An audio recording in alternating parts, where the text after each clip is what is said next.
Hello বন্ধুরা, 2024 সাল পরে অনেক কিছুর পরিবর্তন হয়েছে, তেমনটাই আধার কার্ডের আপডেটের ক্ষেত্রে এবং আধার কার্ড নতুন করার ক্ষেত্রে অনেক পরিবর্তন হয়েছে। তো কি কি পরিবর্তন হয়েছে সম্পূর্ণটা জানবো এই ভিডিওর মাধ্যমে। তো যাদের আধার কার্ড আছে তাদের জন্য এই ভিডিওটা খুবই গুরুত্বপূর্ণ। আধার কার্ড থাকলে সম্পূর্ণ ভিডিওটা দেখুন, আশা করছি আপনাদের যথেষ্ট উপকারে আসবে। ভিডিও ভালো লাগলে একটা লাইক করবেন, চ্যানেলে প্রথম হলে চ্যানেলটা সাবস্ক্রাইব করবেন। তো চলুন শুরু করা যাক আজকের ভিডিও। তো দেখুন এই আপডেটে কি বলা হয়েছে। ফ্রিতে আধার কার্ড আপডেটের সময়সীমা বেড়ে 14ই মার্চ হয়েছে, এটা অনেকেই জানেন।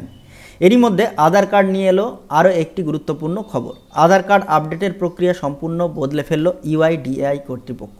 তবে এই পরিবর্তনের ফলে আধার কার্ড আপডেট বা নতুন আধার কার্ড তৈরির প্রক্রিয়া আরও অনেক সহজ হয়ে গিয়েছে। ইউআইডিএআই কর্তৃপক্ষ আগেই জানিয়েছিল 10 বছরের বেশি পুরনো আধার কার্ড যাদের আছে তাদেরকে আপডেট করতে হবে। বিষয়টি বাধ্যতামূলক না হলেও তা করার পরামর্শ দেওয়া হয়েছে, কারণ তাতে দরকারি সময়ে সমস্যা এড়ানো যাবে। উল্লেখ্য, 2023 সালের জানুয়ারি মাসের তথ্য বলছে ভারতের এই মুহূর্তে প্রায় 136 কোটি আধার কার্ড আছে। দেশের একটা বড় অংশের মানুষ বহুদিন আগে আধার কার্ড তৈরি করেছিলেন, কিন্তু এতদিনে সেই তাদের বাসস্থানের ঠিকানা, মুখের ছবি, বায়োমেট্রিক স্যাম্পেল ইত্যাদি বদলে দিয়ে থাকতে পারে। আর সেই কারণেই আধার কার্ডের তথ্য আপডেট করতে বলা হয়েছে, কারণ এই এত দীর্ঘ সময় পর আপনার আধার কার্ডের যে তথ্য আছে তা আপডেট না হলে আধারের উদ্দেশ্যেই অকেজো হয়ে যাবে। তাই ইউআইডিএআই ঠিক করেছে 10 বছরের বেশি পুরনো আধার কার্ড হলেই তা আপডেট করতে হবে। কিন্তু এতদিন নতুন আধার কার্ড করার এবং তা আপডেট প্রক্রিয়া খুব একটা নির্দিষ্টকরণ বা পৃথকীকরণ ছিল না।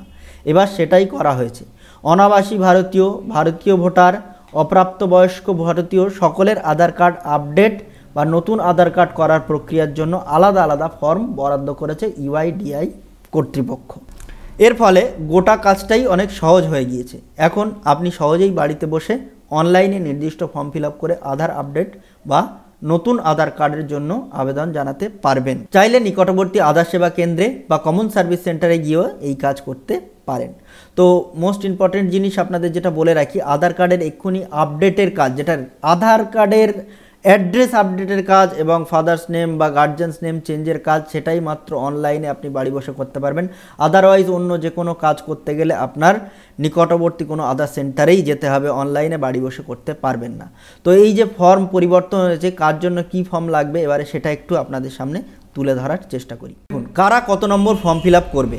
18 বছর বা তার বেশি বয়সী ভারতীয় নাগরিকরা এবং ভারতীয় ঠিকানা সহ অনাবাসীরা নতুন আধার কার্ড তৈরি বা আপডেটের জন্য ফর্ম 1 ফিল আপ করবে। অর্থাৎ 18 বছরের বেশি ভারতীয় নাগরিকরা এবং ভারতীয় ঠিকানা সহ অনাবাসীরা, মানে যেখানে ভারতে বসবাসকারী ভারতীয় এবং ভারতের ঠিকানা আছে কিন্তু ভারতে বসবাস করেন না, তাদের ক্ষেত্রে 1 নম্বর ফর্ম। এবং দেশের বাইরে ঠিকানাধারী অনাবাসীরা ফর্ম 2 নম্বর ফিল আপ করে আধার কার্ড তৈরি বা আপডেটের কাজ করবেন। অর্থাৎ যারা দেশের বাইরের ঠিকানা নিয়ে দেশে আছে, অর্থাৎ বিদেশি যারা ভারতে বসবাস করছেন কিন্তু তাদের ঠিকানা, তাদের ভোটার কিন্তু ভারতীয় নন, তাদের ক্ষেত্রে 2 নম্বর ফর্ম দিয়ে তারা ভারতের আধার কার্ড এবং আপডেটের কাজ সম্পন্ন করবেন। 3 নম্বরে লিখছে দেখুন, অপ্রাপ্তবয়স্ক ভারতীয়রা 5 থেকে 18 বছর যাদের বয়স তাদের 3 নম্বর ফর্ম ব্যবহার করে আধার কার্ড তৈরি বা আপডেট করতে হবে। অর্থাৎ যারা অপ্রাপ্তবয়স্ক ভারতীয় তাদের ক্ষেত্রে ফর্ম নম্বর 3। আর অপ্রাপ্তবয়স্ক অনাবাসী ভারতীয়রা যারা ভারতে বসবাস করেন না, অপ্রাপ্তবয়স্ক অর্থাৎ 5 থেকে 18 বছর বয়স, তাদের 4 নম্বর ফর্ম ফিল আপ করতে হবে। অন্যান্যদের জন্য 5 নম্বর, 6 নম্বর, 7 নম্বর, 8 নম্বর এবং 9 নম্বর ফর্ম রাখা হয়েছে।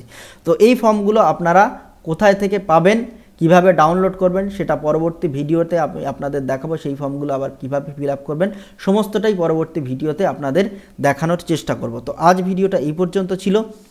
যাদের ভিডিওটা ভালো লেগেছে, ইনফরমেটিভ বলে মনে হচ্ছে, তারা অবশ্যই ভিডিওটা লাইক করবেন, কমেন্ট করবেন এবং বন্ধুদের কাছে প্রচুর শেয়ার করবেন। আর যারা আমার চ্যানেলে প্রথম বা ভিডিওতে প্রথম, তারা অবশ্যই চ্যানেলটা সাবস্ক্রাইব করবেন এবং পাশে থাকা বেল আইকনটি ক্লিক করে অল করতে ভুলবেন না, যাতে আমার সমস্ত সাইবার ক্রাইম রিলেটেড ভিডিও সবার আগে আপনার পেজে চলে আসে। তো দেখা হচ্ছে আগামী ভিডিওতে। টাটা।